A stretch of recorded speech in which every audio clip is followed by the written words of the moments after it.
जिस समय भगवान श्री कृष्ण का जन्म हुआ तो भगवान श्री कृष्ण जेलों में जन्म लेते हैं। मैया देवकी के गर्भ से बाबा वसुदेव भगवान को लेकर के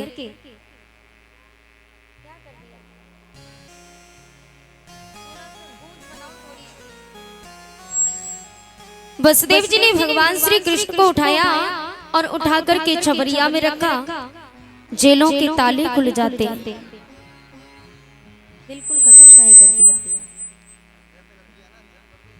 हाँ, इसकी जैसे एक ही तो है, लेकिन उसकी सेटिंग में इसकी सेटिंग में फर्क है।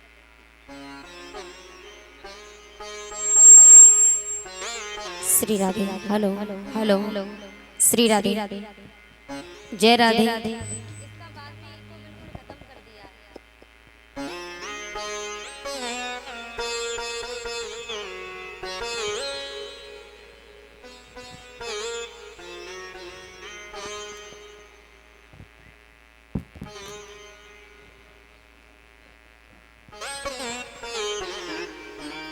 हेलो, श्री राधे, श्री राधे, जय राधे, श्री राधे। हेलो,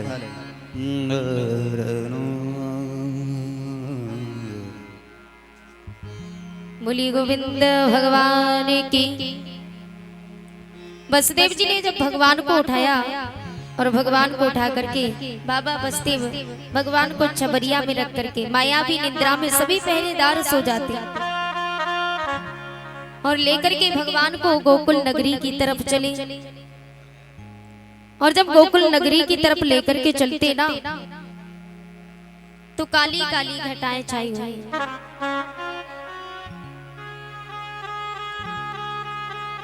रात्रि के 12 बजे अर्धरात्रि थी, काली अंधेरी रात, काली काली घटाएं छाई हुई हैं और हवा भी बहुत तेजी से चल रही थी। वसुदेव जी निडर होते हुए यमुना के समीप पहुंचे। बाबा जब यमुना के किनारे पहुंचे ना तो अपनी दोनों खड़ांगों को उतार करके यमुना के उस पार रख दिया और यमुना में प्रवेश किया। तो यमुना में प्रवेश करते ही वो दोनों खड़ांगों दो शेर बन करके खड़े हो गए और शेर बनके इसलिए खड़े हुए ताकि वसुदेव जी डर के मारे पीछे न लौटे। यमुना में जब प्रवेश किया तो यमुना में प्रवेश करते ही अच्छा जो देवता है ना, देवतागण सभी, वो सभी देवता बड़े उतावले होने लगे।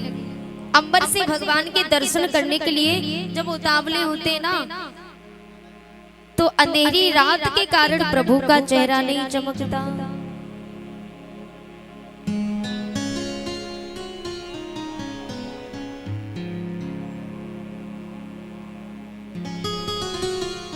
श्री राधे। जब काली अंधेरी रात के कारण प्रभु का चेहरा नहीं चमकता, देवतागण अंबर में सभी देख रहे हैं कि प्रभु के कैसे भी दर्शन हो जाए, क्योंकि प्रभु को बाल रूप में देखना है ना, तो प्रभु के बाल स्वरूप दर्शन करने हैं। तो देवतागण अंबर से और जब दर्शन करने लगे ना, और जब दर्शन करते तो काली अंधेरी रात के कारण चेहरा नहीं चमका। तो उसके बाद देवताओं ने इंद्र से निवेदन किया और इंद्रदेव से कहा, अरे भैया इंद्र, जरा जोर जोर से बिजली तो खड़काओ, हमें अपने प्रभु के दर्शन करने, प्रभु का चेहरा देखना है कि प्रभु बाल रूप में कैसे दिखते। आदेश पा करके इंद्र ने जोर जोर से बिजली को कड़काना प्रारंभ कर दिया।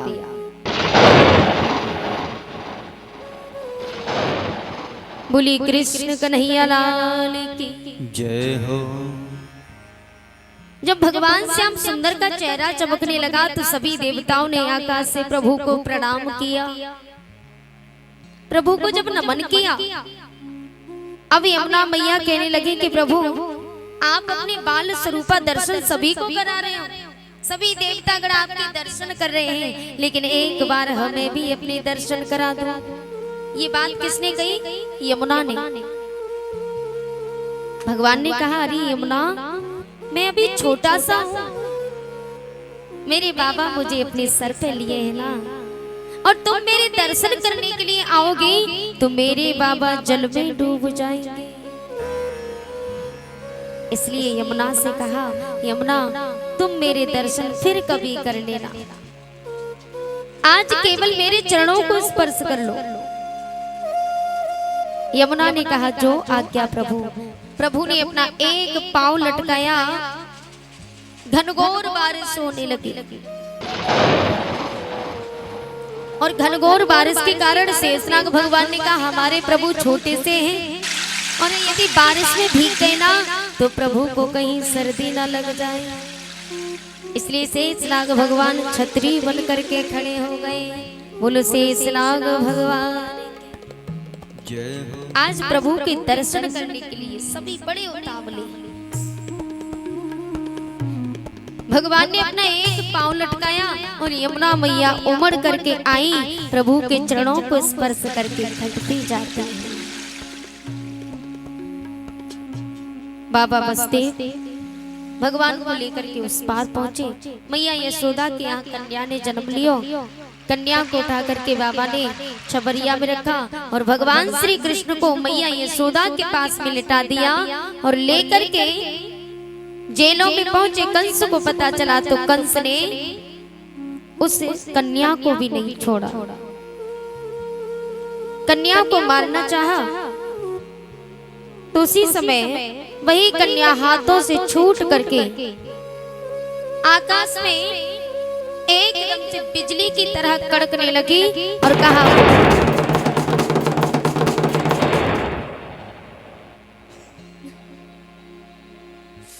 और बोले, हे भोजराज कंस, जिसे तू मारना चाहता है ना वो तो गोकुल में उत्पन्न हो चुका है। बोली श्री वाके बिहारी लाल की। कंस का चेहरा मुरझा जाता है। कंस ने सोचा, इतने बड़े बड़े पहरेदारों को लगाया फिर भी वो गोकुल में पहुंचा तो पहुंचा कैसे? क्रोध में आ गया और क्रोध में आकर के वहां से जब गया तो जो पूतना थी ना, पूतना ने सोचा, बोले महाराज आज अत्यंत दुखी है। पूतना जाकर के कंस के पास में पहुंची और पूतना ने कहा, महाराज क्या बात है, आज आपके चेहरे पर ही उदासी क्यों है? तब तक बाबा नंद भी आ गए। गोपान गोकुल रक्षाया निरूप्य मथुरां गता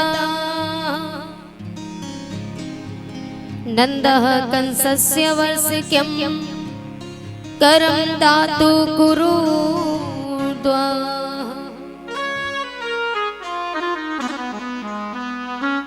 जैसे ही बाबा नंद कंस के यहाँ पर कर लेकर के गए, गोपान गोकुल रक्षाया, गोकुल के रक्षावासी कौन है? बाबा नंद। निरूप्य मथुरां गतः, जैसी मथुरा के लिए गए, नंदः कंसस्य वर्षिक्यं, नंद बाबा हर वर्ष कंस को कर देने के लिए जाते, लेकिन इस बार करम दातु कुरुद्वा, इस बार दुगना कर लेकर के गए। और जब दुगना कर लेकर के गए तो कंस के हाथों में जैसे दिया ना, कंस ने कहा, महाराज क्या बात है? बोले, आज तो दुगना कर लेकर के आए।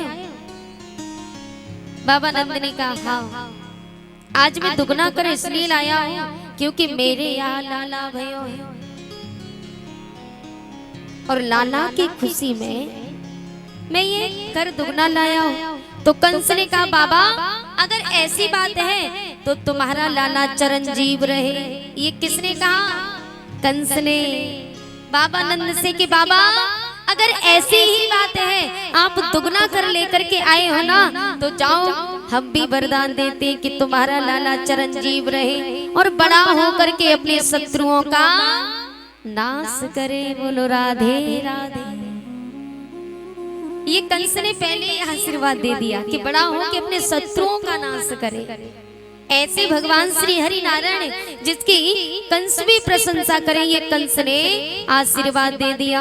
अब बाबा नंद वहां से वसुदेव जी से मिले और वसुदेव जी से मिलने के पश्चात पूतना वहां खड़ी थी। पूतना ने कहा महाराज आप कुछ समझे? बोले मैं आपके काल को मार के आऊंगी। कंस ने कहा कैसे? कंस उदास बैठा था। ताम केश बंद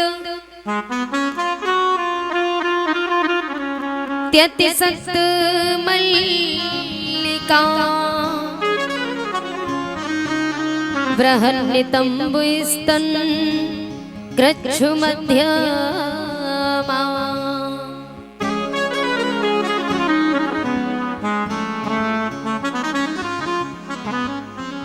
सुवास संकंपित कर्णभूषण त्वतिशोल शकुंतल मंडिता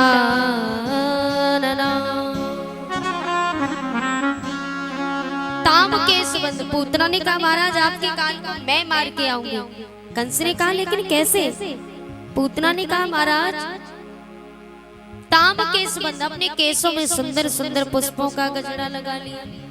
त्यतिसक्त मल्लिका, सुंदर सी राजकुमारी बन गई। बृहन्नितंब स्तन कृच्छ मध्यमा, बृहन्नितंब स्तन कृच्छ मध्यमा माने अपने स्तनों के मध्य भाग में जहर को लगा लिया और जहर लगा करके पूतना सुवास संकंपित कर्णभूषण, सुंदर सुंदर आभूषणों को धारण किया।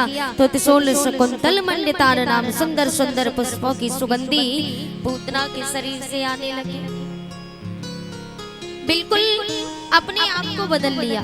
इतनी सुंदर राजकुमारी बन गई और सुंदर सी राजकुमारी बन के पूतना गोकुल नगरी की तरफ चली और जिस घर में चली जाती उसी घर के पुत्र को मार देती है। जाकर के अंत में पूतना मैया यशोदा के यहाँ पहुंची और मैया को आवाज लगाई, मैया, अरे ओ मैया। मैया ने कहा हाँ सखी का भयो? मैया मैंने सुनी है तेरे यहाँ लाला भयो है। अरे मैया तूने सबको बधाई दी, सबको दर्शन दिए, लेकिन मैं तो बड़ी दूर से चल के आई हूँ। मैं तेरे लल्ला के दर्शन करना चाहती हूँ, एक बार अपने लल्ला के दर्शन करा दे। मैया ने कहा सखी लाला अकेला मेरो थोड़ा ही है, लाला तो सबको है। पूतना बड़ी प्रसन्न हुई और पूतना गई भगवान श्याम सुंदर के पास। तो भगवान को देखा। अच्छा जैसे ही भगवान ने पूतना को देखा तो भगवान ने अपने नेत्रों को बंद कर लिया। और नेत्रों को बंद क्यों किया? पूतना का अर्थ होता है पूत से पवित्र, ना से ना हो, अर्थात जो पवित्र ना हो वही पूतना है। पूतना एक अविदा है जो ब्रह्म विद्या के सामने टिक नहीं सकती और भगवान श्री कृष्ण है पार ब्रह्म परमात्मा, इसलिए पूतना को लेकर के भगवान ने नेत्रों को बंद कर लिया। और दूसरा कारण ये भी है, भगवान ने सोचा कि ये पूतना दूध पिलाने आई है और दूध पिलाने का काम किसका है? माँ का। ये माँ बन करके आई है लेकिन उसके साथ साथ मारना भी चाहती है, इसलिए भगवान ने नेत्रों को बंद कर लिया। पूतना ने देर नहीं की और भगवान को उठा करके गोकुल नगरी की ओर ले गई। गोकुल नगरी की ओर लेकर के जब यमुना की तरफ लेके चली, गोकुल को पार कर गई और जब ले जाकर के यमुना के किनारे पहुंची, यमुना के समीप पहुंची ना, तो पूतना ने भगवान को अपने स्तनों का दुग्ध पान कराना प्रारंभ किया। अब भगवान सोच रहे हैं कि मैं तो छोटा सा बालक हूं, इतना छोटा सा बच्चा हूं, और मैं ये जहर अभी सहन नहीं कर सकता। पहले तो भगवान ने पूतना को आभास कराया, पहले तो भगवान ने पूतना को मैया कह के पुकारा, मैया, ए मैया। पूतना ने दाएं बाएं देखा, कौन पुकार रहा है? मैया, मैं तेरा पुत्र, तेरी गोदी में। पूतना ने जो नीचे देखा तो पूतना के अंदर ममता उमड़ आई, क्योंकि वही पूतना पिछले जन्म में कौन थी? रत्नमाला। क्योंकि जब वामन भगवान राजा बलि के दरवाजे पर गए तो ये राजा बलि की पुत्री रत्नमाला थी पूतना। भगवान का स्वरूप उस समय इतना सुंदर था। तब इस पूतना ने वामन भगवान को देखा, तब पूतना ने वरदान मांगा था कि काश ये मेरा पुत्र होता और मैं इसकी माँ, और ये मुझे मैया कह करके पुकारता और मैं इसे अपने स्तनों का दुग्ध पान कराती। भगवान ने कहा ऐसा ही होगा, लेकिन अभी नहीं, द्वापुर में। इसलिए द्वापुर में वही रत्नमाला पूतना बन करके आई। अंत में पूतना ने ये भी, रत्नमाला ने ये भी कहा कि कितना दुष्ट बालक है, इसने तो मेरे पिता का सब कुछ ले लिया। मैं तो इसे पुत्र बनाने की चेष्टा रख रही थी, लेकिन अब मन करता है कि इसके प्राण ले लूं। इसमें दोनों बात हो गई, माँ भी बनना चाहती थी और मारना भी चाहती थी। इसलिए पहले माँ का आवाज कराया प्रभु ने, मैया कह के पुकारा, मैया। पूतना के अंदर ममता उमड़ आई, लेकिन अंत में फिर मारने की भी ममता उमड़ी, तो अपने स्तनों का दुग्ध पान कराने लगी। भगवान ने भोलेनाथ को याद किया, प्रभु मैं छोटा सा बालक हूं। भोले बाबा से कह रहे कि प्रभु मैं छोटा सा बालक हूँ, मैं ये जहर पान नहीं कर सकता, मैं ये जहर सहन नहीं कर सकता। इसलिए प्रभु आपसे निवेदन है कि जहर जहर आप पान कर लीजिए, दुग्ध दुग्ध मैं पान कर लूंगा। अच्छा, ये भोले बाबा ने जो प्रभु की बात सुनी, प्रभु आपकी आज्ञा कैसे टाल सकता हूँ। तो भगवान श्री हरि भोलेनाथ हरि के कहने पर पर्दे की ओट से जहर को पान करने लगे, और दुग्ध दुग्ध भगवान श्री कृष्ण ने पीना प्रारंभ किया। और उसी दुग्ध के साथ भगवान पूतना के प्राणों को खींचना प्रारंभ करते। अब तो पूतना चीखने लगी, दहाड़ने लगी, बचाओ बचाओ कहने लगी।